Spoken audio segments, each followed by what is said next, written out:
Komisi Pemberantasan Korupsi menahan Ketua DPD Gerindra Maluku Utara, Muhaimin Syarif sebagai tersangka suap mantan Gubernur Maluku Utara Abdul Ghani Kasuba. Pengusutan terkait suap pengadaan barang dan jasa serta pengurusan izin di Pemprov Maluku Utara senilai 7 miliar rupiah. KPK menyebut Muhaimin menyuap Ghani secara langsung serta lewat ajudannya dan beberapa pihak untuk kepengurusan berbagai proyek, khususnya izin wilayah tambang. Muhaimin ditahan selama 20 hari ke depan dengan jerat pidana sesuai Undang-Undang Tindak Pidana Korupsi. Perkara suap Ghani sedang dalam proses persidangan, sementara ia juga dijerat dengan pasal pencucian uang yang masih disidik KPK.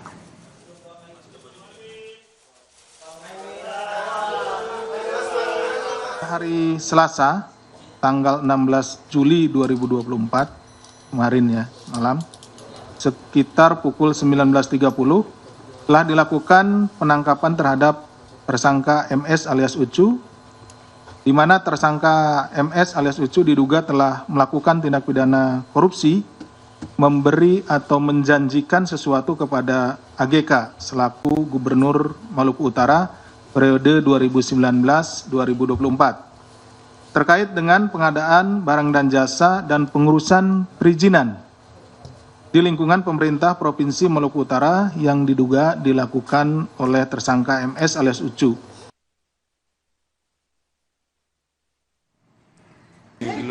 Sejumlah penyidik KPK mendatangi kantor Wali Kota Semarang di Jalan Pemuda. Ruang Wakil Wali Kota Semarang yang saat ini dipakai oleh Wali Kota Semarang, Hefearita Gunaryanti Rahayu, digeledah penyidik KPK. Penggeledahan yang dilakukan diduga terkait perkara korupsi pengadaan barang dan jasa di lingkungan pemerintah Kota Semarang.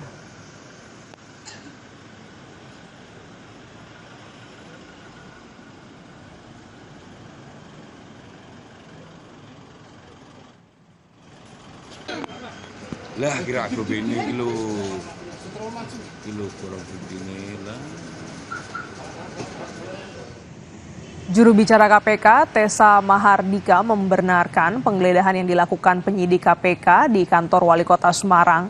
Terkait hasil penyidikan, KPK belum bisa memberikan keterangan karena masih dalam proses pendalaman kasus.